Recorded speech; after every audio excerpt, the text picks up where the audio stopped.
Hello, everyone, and welcome to another episode of The Secret Origins of Mint Condition. I am one of your hosts, James, and we are back in the Bat Cave. Joe, Alfred has put on the bat dehumidifiers for Oh, thank you God. and shooed the bats out of this area of the cave that we're Yeah. using. The old Um, iguana. Yeah. so we are back here, audience. We were just here, but we are talking about the recent storyline by Mark Waid and Chris Samnee, Batman Year One. And joining me, of course, is Joe. Thank you, James. Hello, folks. How you doing? And joining us in the Bat Cave, well, not for the first time because he's been here before. Richie is back with us as well. Yeah, hi. So, Richie, you haven't done one of these. We've been doing these a little bit since our New Year's episode. We've been doing a little either or on some of the episodes before we start. There's no Okay. right answer. It's just a quick like These opinion are great, thing. Rich. You're gonna love it. So for this Batman Year One themed episode, my first either or question to both of you is either or Batman Black and Gray or Batman Black and Blue. Do you mean the costume? The costume, Oh, black and blue. black and gray or black and blue. Black and gray or black or blue and gray. Sorry, Blue. I'm sorry, blue and gray. Yeah, the Blue and old gray. the old Silver Age. Yes, yes. Um, jeez, I can go either way. Honestly, I can go either way. But what was he wearing in year one? he was wearing I mean, spoilers again. Spoilers, audience. If you've not read this book, we're going to be spoiling it. He was wearing black and gray, and then in the last panel, he was wearing blue and gray when the commissioner put the spotlight on them. Right. Okay. Right. All right. Well, I'm going to go along with Joe and say blue and gray. I guess I will go with black and gray, though. Which is the color I've always liked. Though I have to say, I do. It depends on the color blue. I like the blue and gray. Like I And like how they shade it and stuff. Yeah. how they shade it. Like in Jim Lee's Hush run, he's wearing blue and gray That's that whole right. run, and I Mhm. love that Looks that great. shade of blue with the gray that the colorist did. Yeah. I like that look a lot. So Yeah, definitely for Batman. I mean, it's hard to argue black and gray, or I'm going to say navy and black, or navy and blue, gray. The royal blue that matches Superman's costume is a little on the bright side for Batman, who's supposed to Mhm. be some ominous creature. But Mhm. I grew up with the with the other ones, so with the blue and the gray. I So mean, I like the Neil Adams blue also, the one that Yeah. the way they colored his drawings. Well, that's yeah, my my favorite all time depiction of Batman is Neil Yeah, Adams. so that's good. So yeah, but I'll be, I guess, the standout. All right, next either or. Do you for both of you, Joe? You can go first on this. Batmobile or Bat Cycle? Batmobile. Yeah. yes, And I'm with you. picking Batmobile. Batmobiles, I'm going with the Batmobile '66 from the TV show series. Oh well, it's a... and Richie, that's you too. Yeah, Batmobile. yeah, Batmobile for sure, for sure. Yeah, it's yeah, I will probably go Batmobile also. Though I do like it when he's on the cycle too. When we have him just like maneuvering through the streets like that. But I do like the Batmobile. I think. Okay, so that's the either or question. The next question I'm going to have, and Richie, because this is like the second time we've done this with you, which is kind of doing this episode is like bringing us to back of the store days. Hmm. So when Batman Year One is a book that came out last year. It started last year, ran 12 issues, so it was for the year. It was Joe's. Was that your number one pick of the year, Joe, or one of the top five? Well, it was in the top five. I think it might have been number one for comic books. Yeah, For pretty comic sure. books, yes. Yeah. So Richie, like we did this before with when we introduced you to World's Finest, and we did Nightwing with you. Is Yeah. this a book you would have read back in the store?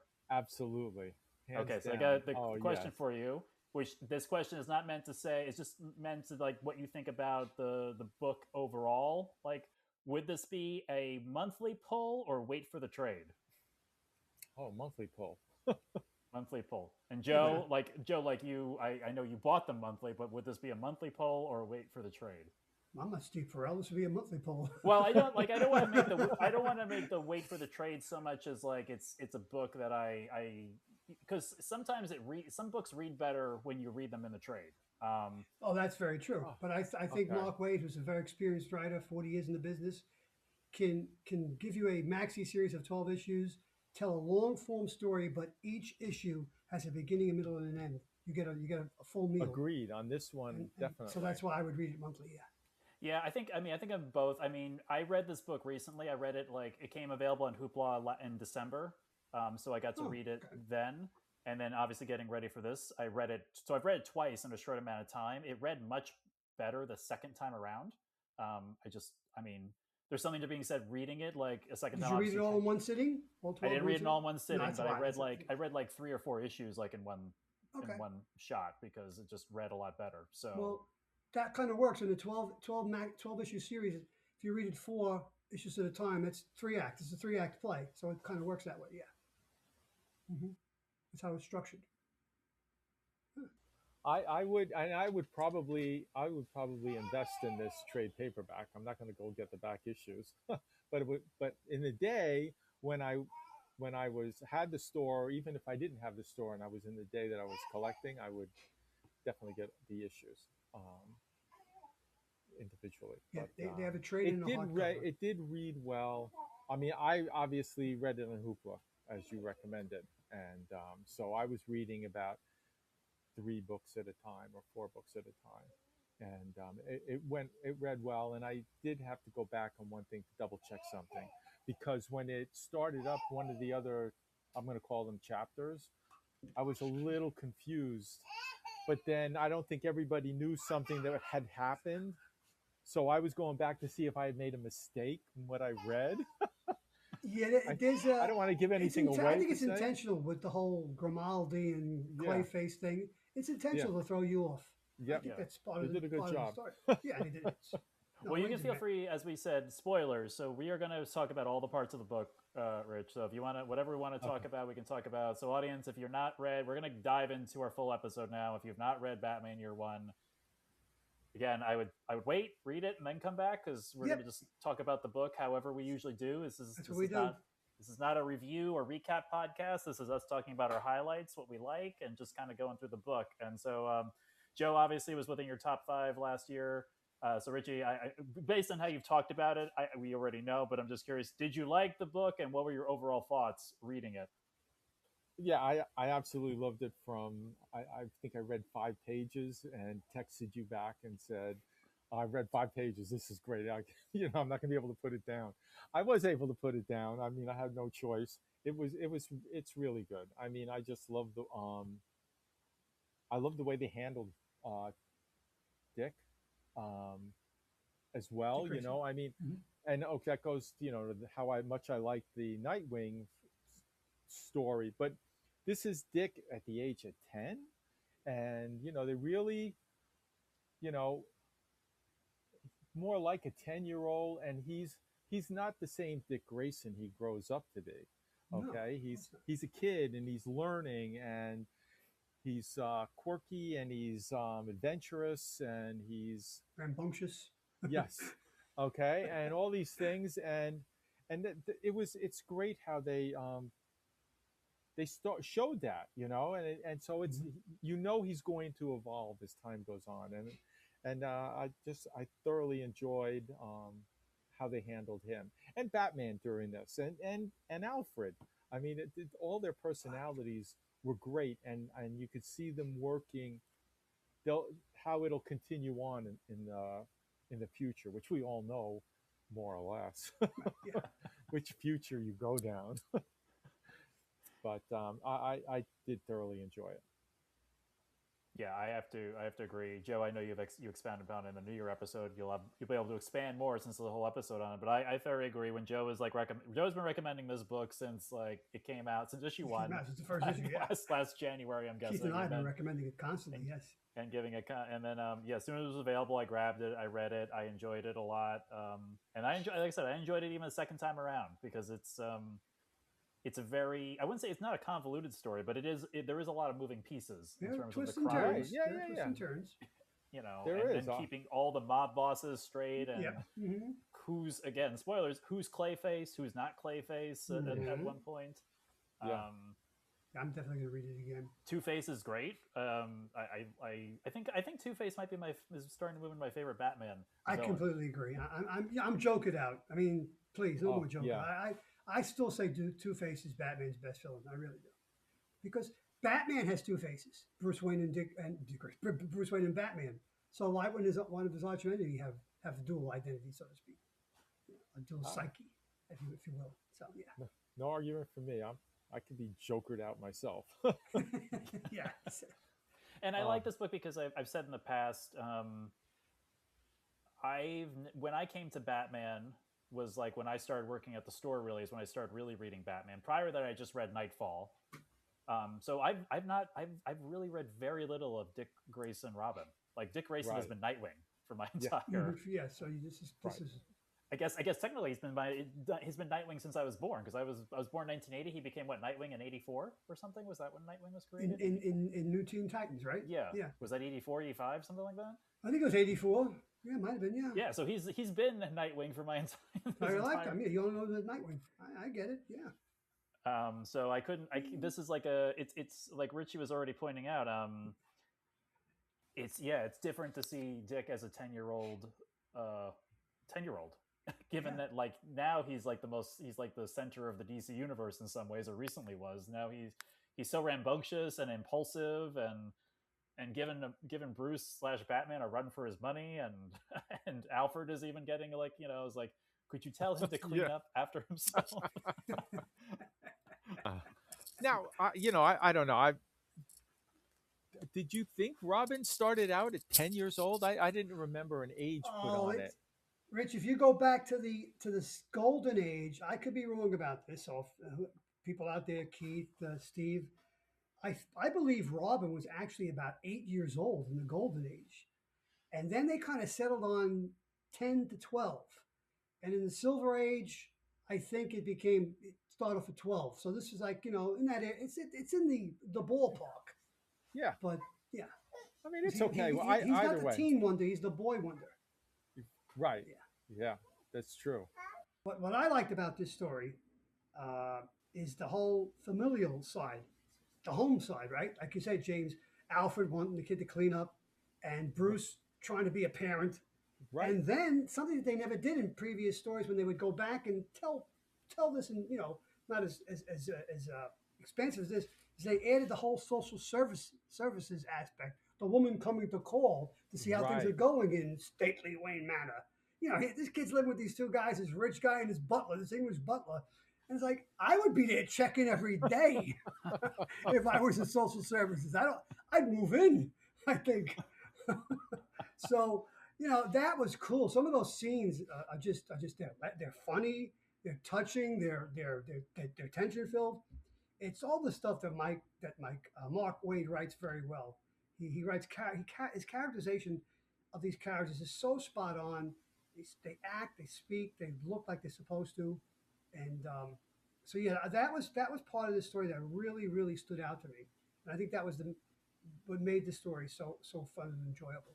Is that the home life too? Right. Yeah. The superhero. Yeah. Yeah, I agree that the home life was the best part. I mean, I always love nowadays in comic books, I always love the conversation in between the fighting. Oh, yeah. Yes. I've seen enough splash pages of fighting. I want to see the heroes either as themselves interacting or in costume having like human interactions, quote unquote. But this was also a book, like Joe, like I was sort of like, well, like, does this book need to be made? Like, don't we, like, it's a book that I didn't know if I would like it if it was needed, but it was definitely, it's great. Like Mark Waid, because he's a masterful writer, found a new avenue to take with this story, because it's been shown probably on and off, but not so concise, like what year one of the two of them together looked like. So I was like very surprised. It was a book I didn't think, you would say would need to be made, but Mark Waid found a reason for it to be made. And Yeah, I would exactly. think and we recently read Batman Year One, and this kind of like slots right in to that timeline. You're reading my mind again, because I wrote a little note. Does this story contradict Batman Year One, Long Halloween and Dark Victory? I don't think so. I think you can fit it right in there if you wanted to. Now, whether that stuff, which was, those books were, Batman Year One was 40 years ago this summer. So if it's still in continuity, we talked about that when we did Batman Year One. But in my head canon, and this is what makes comic books so great, because, especially DC, they're constantly rebooting and yada, yada, yada. But I can take these stories and I can fit them into my head canon and say, all right, Batman Year One by Miller and Mazzucchelli, Long Halloween, Dark Victory, Batman and Robin Year One. Yeah, they all happened in the same universe, so it fits for me. You know, I don't lose sleep over it that this is a different retelling or different or adding facets to the origin. I embrace it. So yeah. Well, I'm curious for both of you because I just don't know how long was Batman before I guess chronologically speaking, like actual chronologically, how long was he Batman before he introduced Robin? 1 year. He was only Batman 1 year.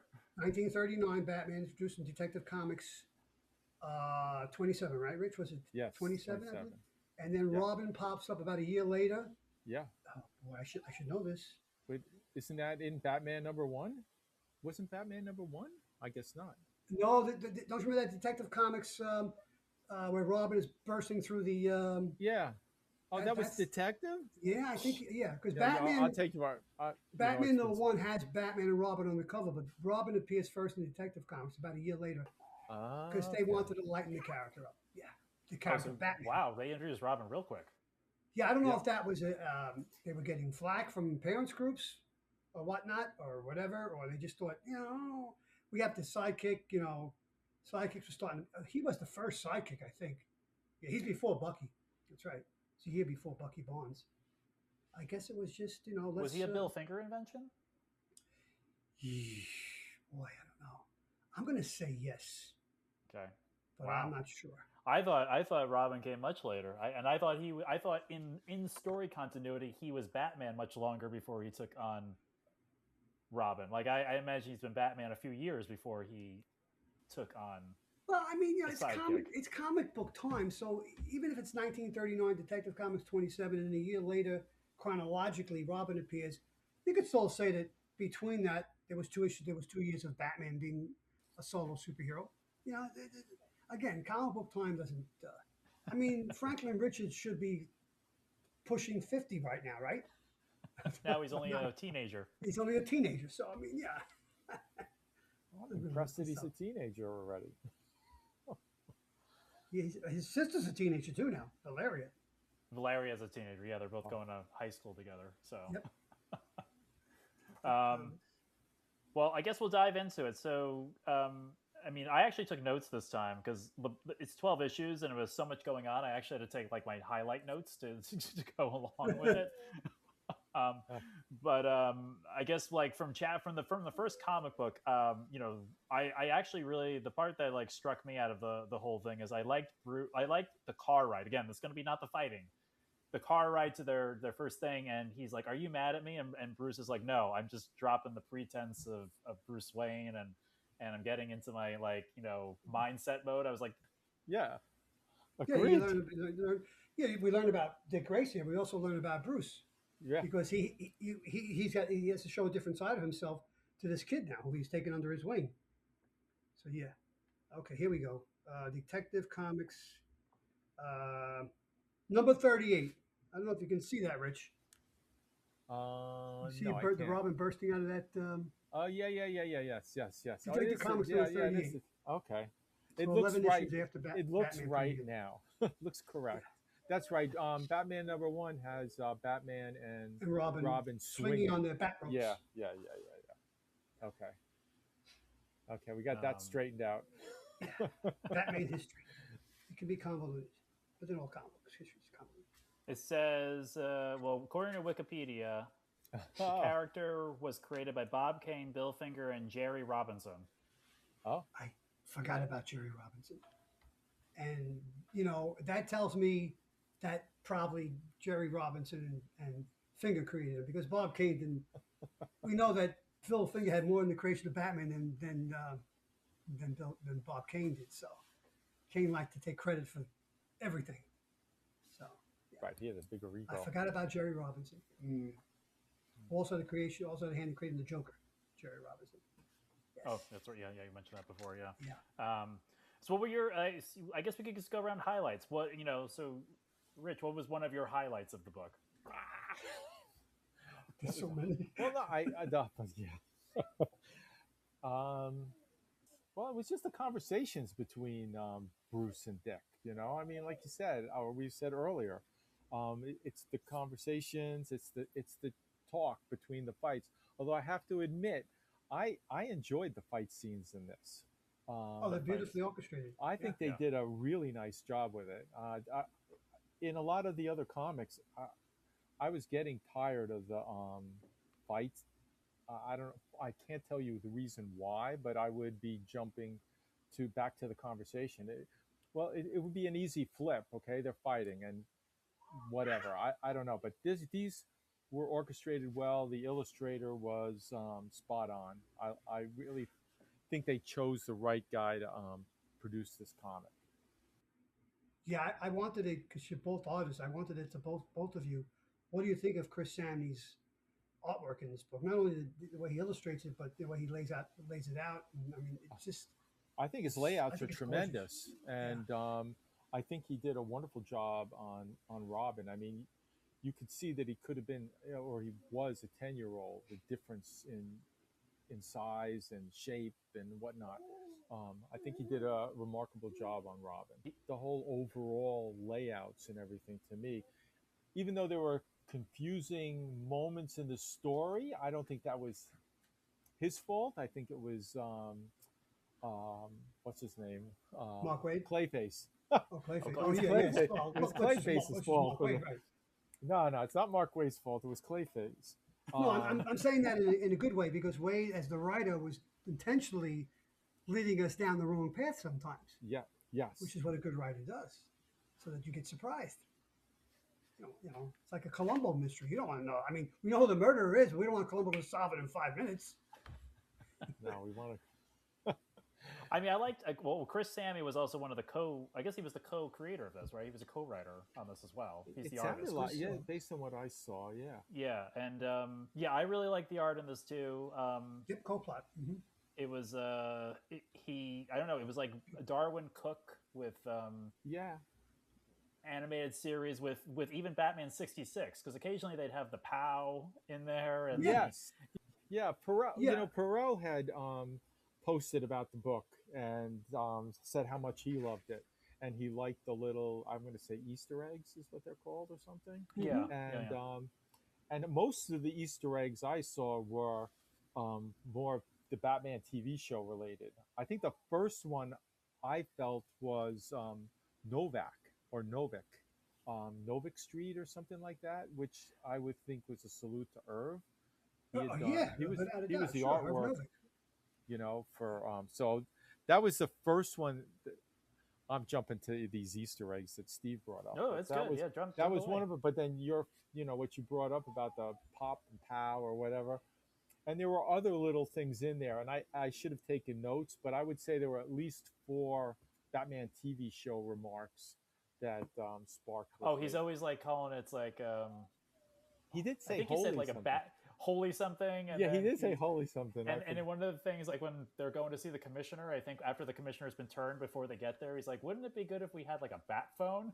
Yes. There you go. That too. Yeah. And then all these little things. When Clayface is pretending to be Bruce Wayne, and he's like, he lifts up the bust of from like the TV show. Oh, Shakespeare. It's a Shakespeare bust, and looking, he's like, there must be a button or a panel or something. Yes. No, Waid those are all good. You mentioned Darwin Cook as a possible, maybe influence. I also think of when I saw this artwork, Alex Toth. Sure. Right? I mean, yeah, there. Because Toth and Cook and Samnee create space out of carving it out of negative space, out of black, and it just feels moody. It feels right for the characters, but it's not bright. It's not in your face, but it just has this not mysterious look, but not oppressive either. It just looks right.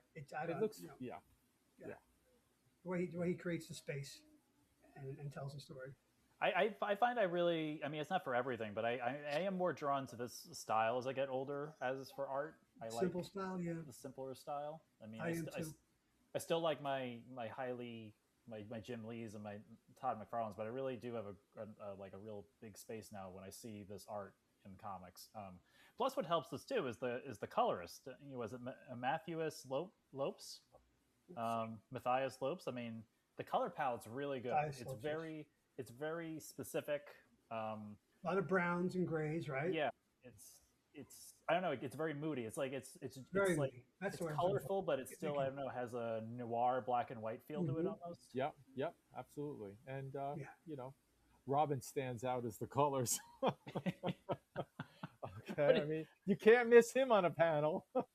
what what did he say? He's like, I'm not the. It's not my fault you trust me as a bag of bell peppers. Oh yeah, It's great. I mean, yeah, there's a bit of a snarkiness to Dick here as a child, as a kid, that we didn't get in previous iterations. No, he's very snarky. He's very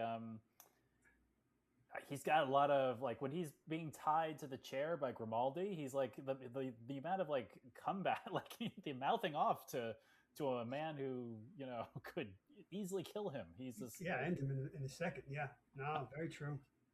But also like he's not phased by it because when everyone leaves, he just undoes the knots. He's like, oh, he got right out of everything they were.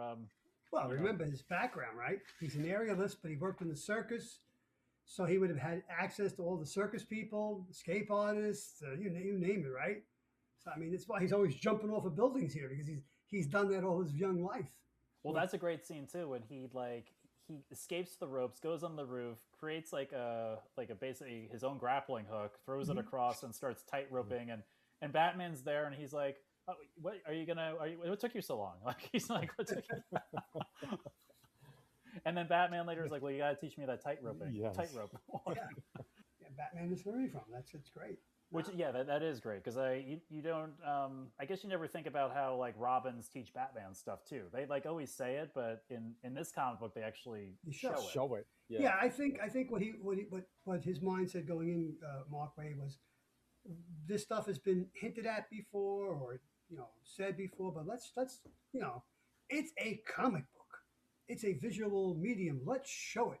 Let's not, don't tell me, show me, which is my big thing about comic books today, where they just tell, they don't show.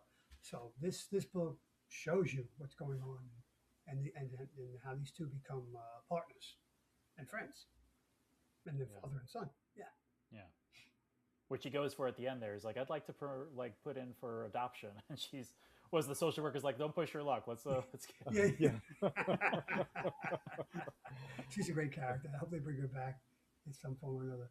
She was a lot of fun to read. Okay. Well, it seems like there's some open-ended stuff here that they're gonna do. I guess maybe Batman and Robin year 2 or year 2 through 5 or something. I don't know, but I'm down for that. Yeah, because there's an opening for her to come back, and it's also Grimaldi's father. Okay. Oh, what happened to him right. at the end? Nothing. I mean, that I'm aware of. Uh-huh. Wait, didn't Clayface kill him, or we just saw him kill Grimaldi? Oh, maybe we didn't see Clayface kill his father.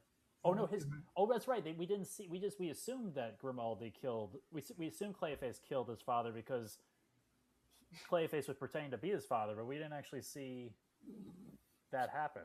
In the vernacular of the other world, I thought Clayface, Grimaldi's father, killed Grimaldi. Now it makes sense. Okay. I'm here for the comic relief. No, it's a confusing. I mean, listen, there's a lot of people turning. No, it makes sense. It makes sense now. And I went back to the damn thing. Whenever you bring Clayface aboard, it's obviously his shtick is to look like others, right? To look like other people, take their form. Yep. So yeah. But still, we don't know what happened to his father. Not that his father was capable of doing anything at that point, right?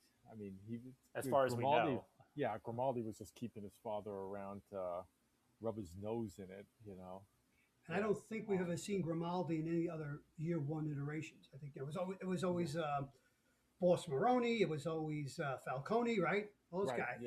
Yeah. But Grimaldi is a new player in Gotham in this story.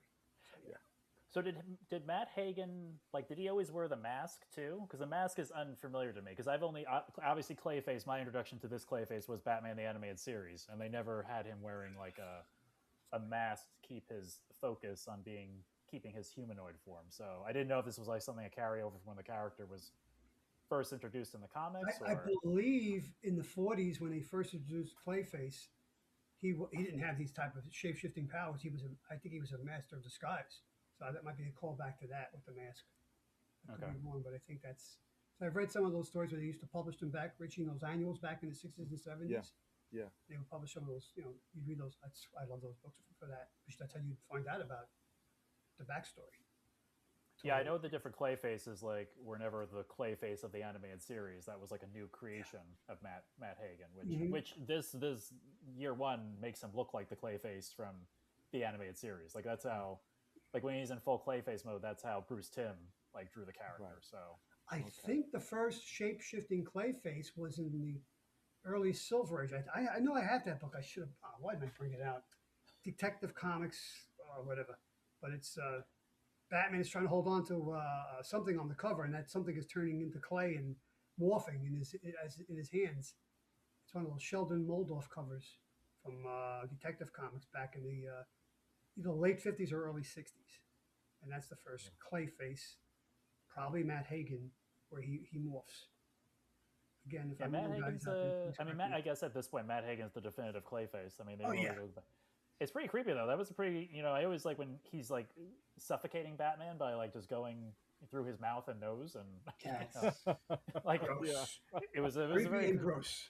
But yeah, I think to go all the way back to Joe's question, the art's amazing, the coloring is amazing, the book is just really put together well. Obviously, based upon the team, I like. And going back to I think Joe, we were all talking about this, but just the stuff we learn about Bruce, I like Bruce's just like I thought he would just be like me. I didn't do any of these things like and Alfred's up, getting upset because he's not cleaning up. He's like, I would have loved to have all this time to just sit and read and do all this stuff. And Right. he's realizing how different Dick is from his own I guess sense of being. Detective Comics 298 from 1961. But that's the first appearance of Matt Hagen as Clayface. Yeah, I have that book. I probably bought it like 50 cents, Rich, at a convention probably 50 years ago. There's a lot going on in this series other than just, the first Batman and Robin getting together. You have the whole Gotham underworld. You get that story, obviously, which we've had before. But again, this is Mark Waid, twisting it, introducing some new characters, and making it fresh. And that's how you.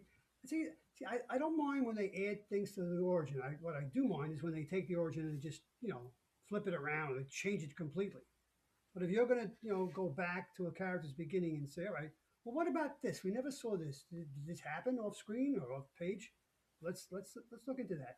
And all of a sudden we have a social worker showing up at Wayne Manor. That makes a lot of sense, Right. right?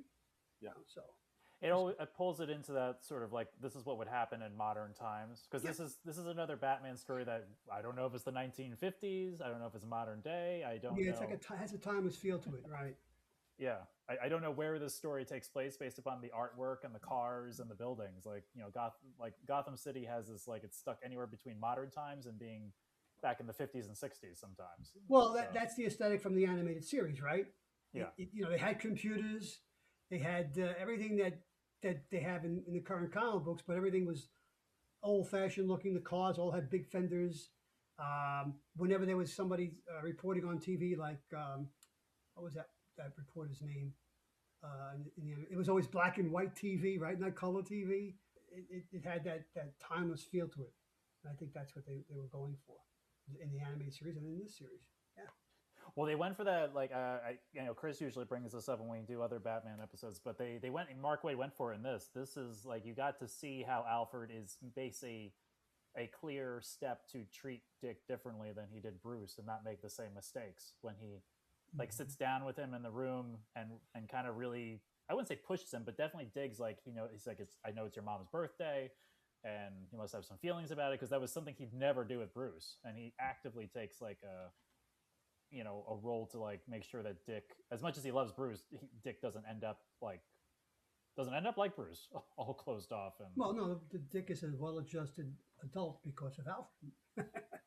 Yeah, and it took Alfred a while to figure it out, to have this conversation with Robin. It's not like he had this right in the beginning. You saw all the the butting the heads with Alfred about cleaning and not going out or not doing this and doing your homework. And it wasn't till towards the last issue or the second to the last issue where, Alfred sat him down and or talked to him and got it out. And that's where you're seeing that culmination of Alfred and Dick Grayson's shaping. You know what I mean? Like I was saying before, he's such a kid and he's rambunctious and all that other stuff, and it's no comparison to the Dick Grayson that we know is Nightwing. But this was that tiny step going into the direction where they forming that bond. It's almost like Alfred is as much a dad to Robin or Dick Grayson as Bruce was, if not more. Oh, without a doubt. Yeah. I think more. I mean, it seems like. I mean, not that Dick is never says this on the. I think Alfred is more of a father. He's like like if it's two dads, it's like I think it's Alfred is one and Bruce would be two. Because I mean, Alfred's the responsible parent. He is definitely the responsible parent. Yes, I mean, he's responsible parent, and he's also, I guess, the reluctant parent a little bit in the beginning of this too. Because a little bit in the beginning, he's sort of like, you're supposed to be here taking care of this, ward, like not being in the Batcave for all those hours, and he's like, you've neglected the child. Yeah. So I got to polish the silver. What are you doing down there? Yeah. And then Alfred screams at Bruce that one time. Are you listening to me? Yeah, it works on those levels. Yes, definitely, without a doubt. Yeah. When you juxtapose young Dick Grayson here, who enters Bruce's life around the same age as what's his name, Damien. Wow, what a difference, right? Yes, Dick is rambunctious and he's a kid basically in a candy store, and he's almost like a wild child, but Damien is this know-it-all 11-year-old who thinks he can do everything better than anybody, including his father, and so the dynamic is really stark and different. And if you've read enough of Damien and then you read this, you can see, wow, okay, so I guess. And you wonder why Bruce hasn't picked up this whole parenting thing yet. But then if you get a kid like Damien, I don't know. I don't know what kind of parent you have to be to tangle with that kid. Yeah, I didn't really. Damien was the same age as Robin when they introduced Damien as well. I think he was about 10. Now I think he's about 13. Okay. Well, yeah. I mean, he's been around for a long time now, Damien. At this point, so he's had to age up a couple of years. Before they aged up Jonathan Kent, Damien was, I think he was 13 and John was 10. So yeah, now John is 17 going 18 and he's passed Damien up. I just hope they reverse that at some point. Well, Damien's been around for 20 years now? Probably. Probably. He appeared in the Grant Morrison run, right? For the first time? Yeah. Yeah, that's right. Grant Morrison introduced Damien. So, okay. All right, wow. That's It is definitely a big contrast between Dick at 10 and Damien at 10. It's a very big contrast. Well, then you could add in Jason Todd and Tim Drake. And it's any wonder that Alfred and Bruce didn't just throw their hands up and go, enough. Yeah. Let's get rid of all these rambunctious boys and bring in a girl. Well, Tim was different because did Tim live with Bruce? He lived with his dad though, right? Yeah, they kind of lived next door. I mean, I don't know exactly next door. I mean, it's a mansion. They probably lived the next mansion over. Although we do know from the Batman '66 TV show there was a Wayne station, subway station that went to Wayne Manor. So I guess that's how Tim got to Wayne Manor. But yes, who the hell knows? I mean. I was gonna say I like the interactions with Jim Gordon and Robin. Like Jim is like, "What's going on here?" Like Jim Gordon is not having. Yeah. He's just like completely dismisses Robin. It's like, let's can we talk Batman? If as Rich said before, he'd like to see this go into another volume. If they do a Batman year 2, I would like to see Clark and Diana show up and grab Bruce by the neck. What the hell are you doing with this kid? Put him in danger every night. What's wrong with you? That'd be kind of cool. We haven't seen much of that in the past. We've seen some of it, but yeah. And then you have to explain, well, the kid's very good. He saves my life a lot, so I'm going to keep him on. Well, he saved his life, twice in this? At least twice. You saved him Yeah, once when yeah. he was drowning, Yeah, that was great, great sequence. and then he saved him. Isn't it up in the air? Oh, right, when Clayface threw him out the window, Oh, he saved which him. was that? And so I think there might have been a third time too. He saved them too. Yeah, but he saved them. He saved Batman definitely those two times. But it would be an interesting conversation.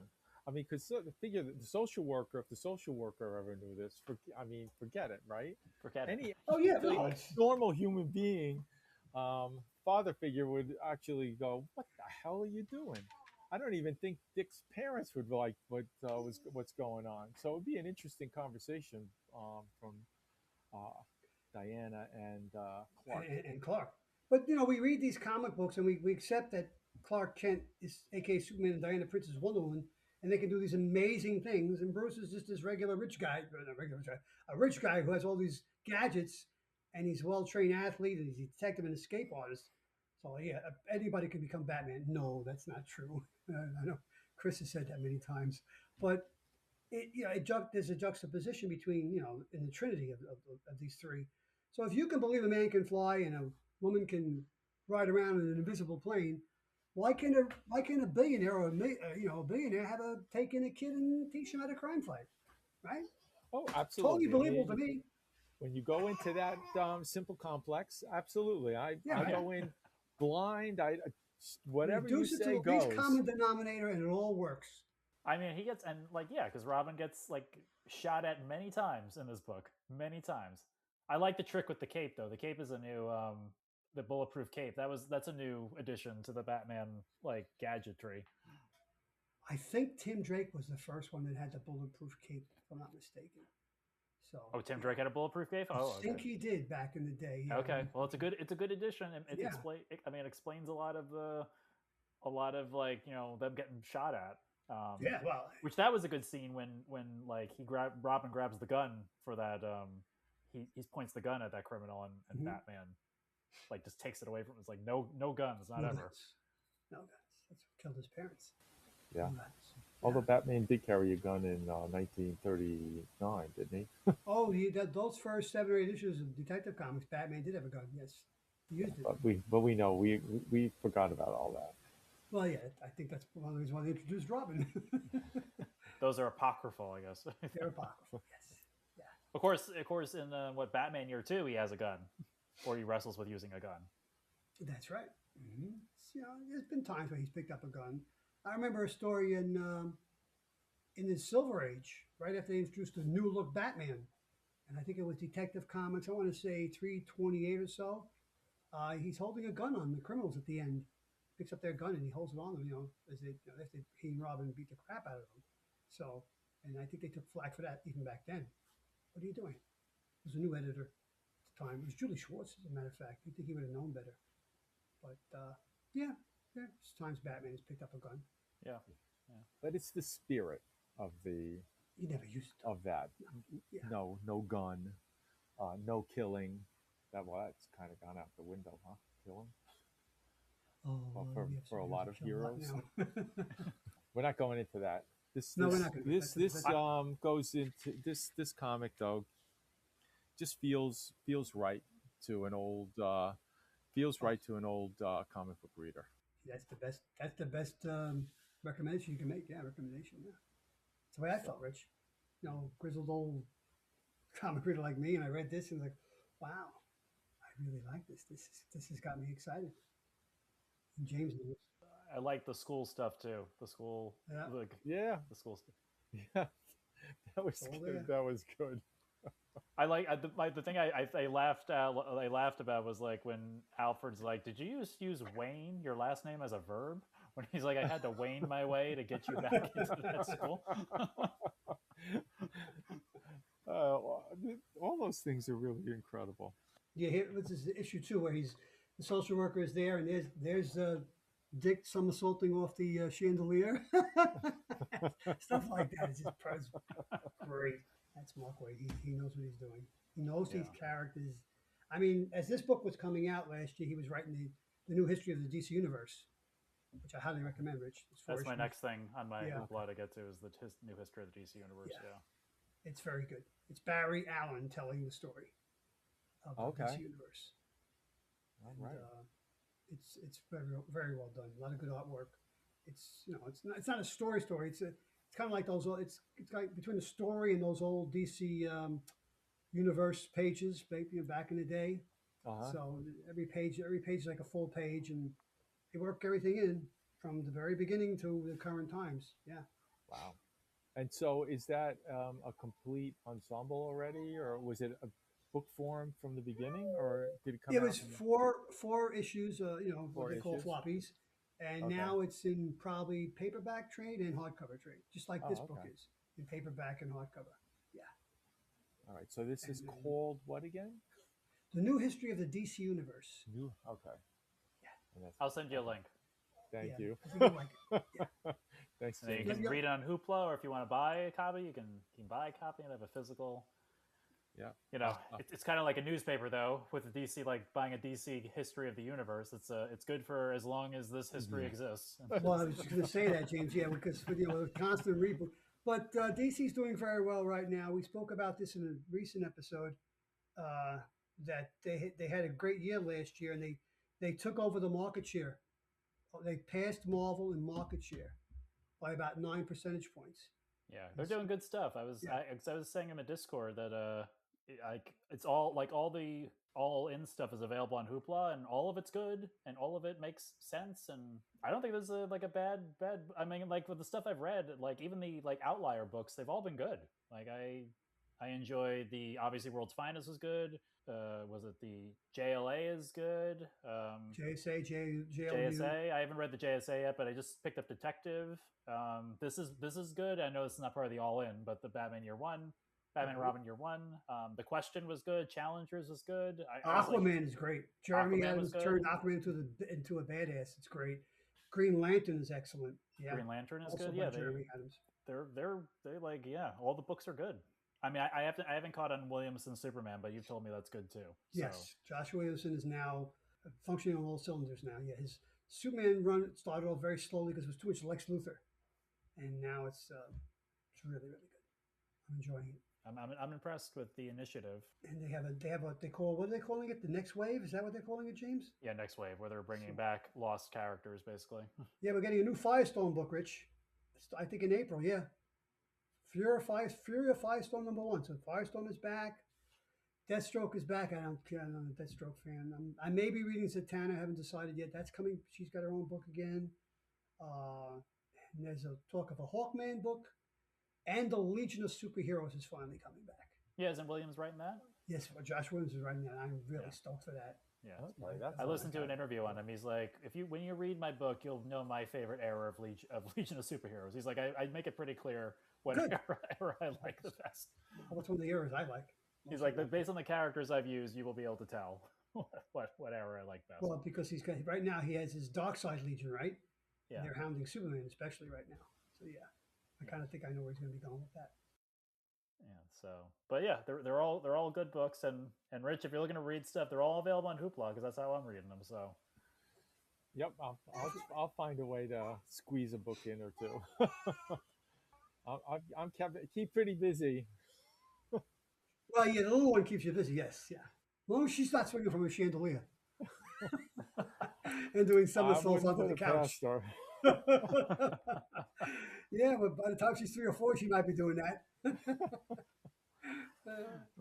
Well, last thing I want to the thing I want to highlight in this book that again, Batman 66 reference. I think it's in like the book 11 or book 12 is like they have them walking on the side of the building together, just like Batman. Yes, yeah, 66. Yeah, backline.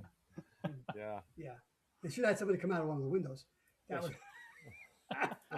like Milton Berle or Clark Kent. Bruce, what the hell are you doing? As James said at the beginning, it was my favorite. Yeah, last year was my favorite comic book of the year.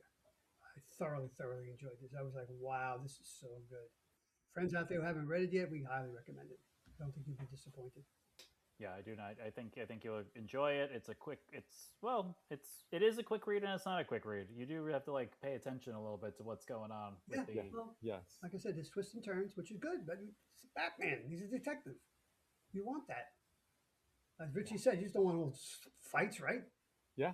I mean, that gets boring after a while. Let's see some interesting detective work and stuff like that. Yeah. It does seem like, though, I know Grimaldi was the big bad for part of it, but like it seemed like Two-Face was working that angle the whole time. Yeah. Yes.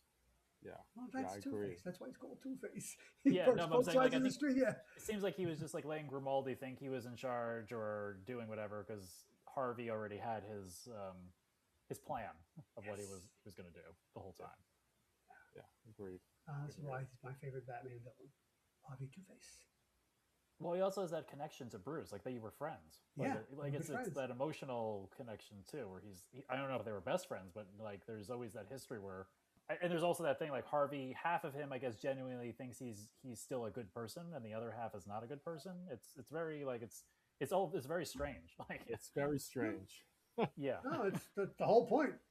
You know, it's a character that who, by the I think I could be wrong, but I believe when he first appeared, I want to say Batman 48, but I'm not sure.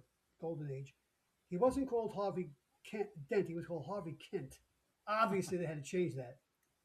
There was some modifications to his. He still got scarred, and by was it Maroney? Boss Maroney, was it? Boss Maroney, Yeah.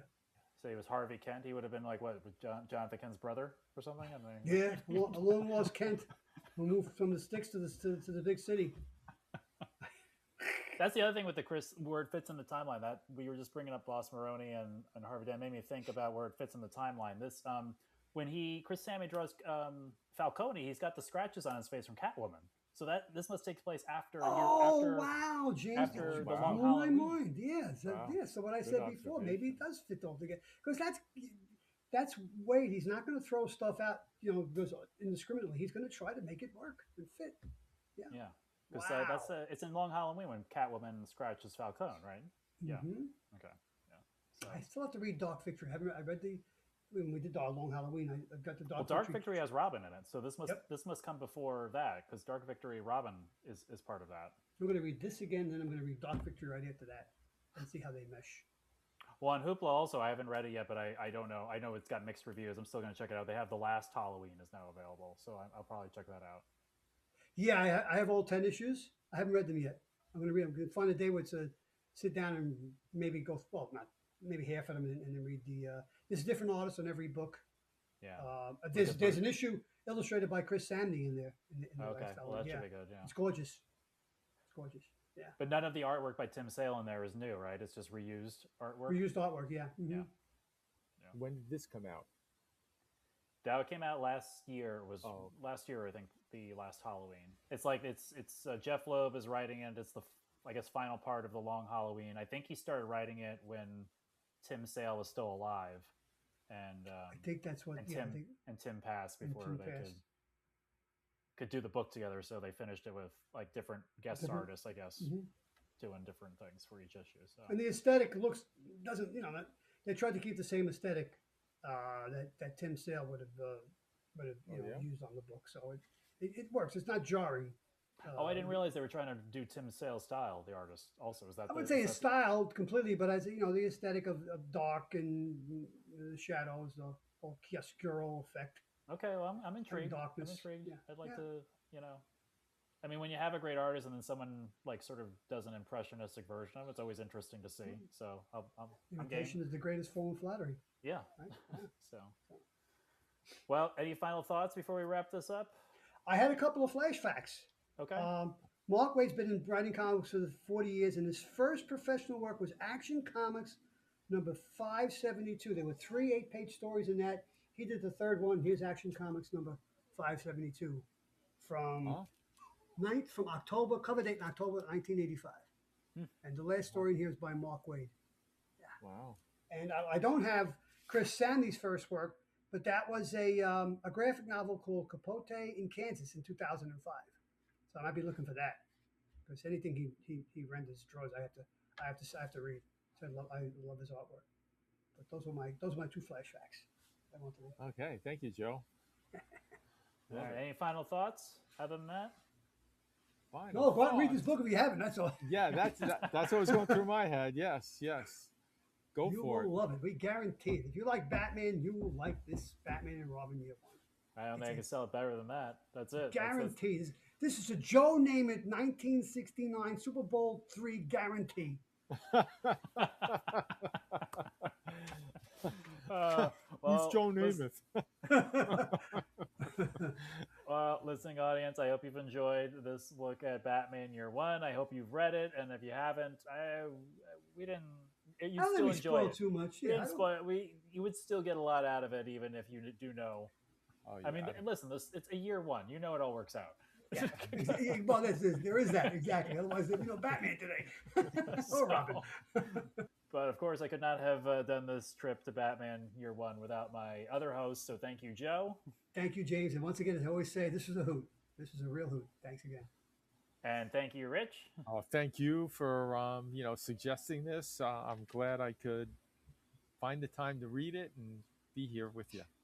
Absolutely. And listening audience, if you have your thoughts, we always like to hear from you. So you can put it in the comments section of how you're listening to this podcast. Or if you're interested, we have a Discord you can join by emailing me at secretorigins@mcg@gmail.com. And we can talk about Batman and Robin Year One in there. We thank you for listening, and we will talk to you on the next episode.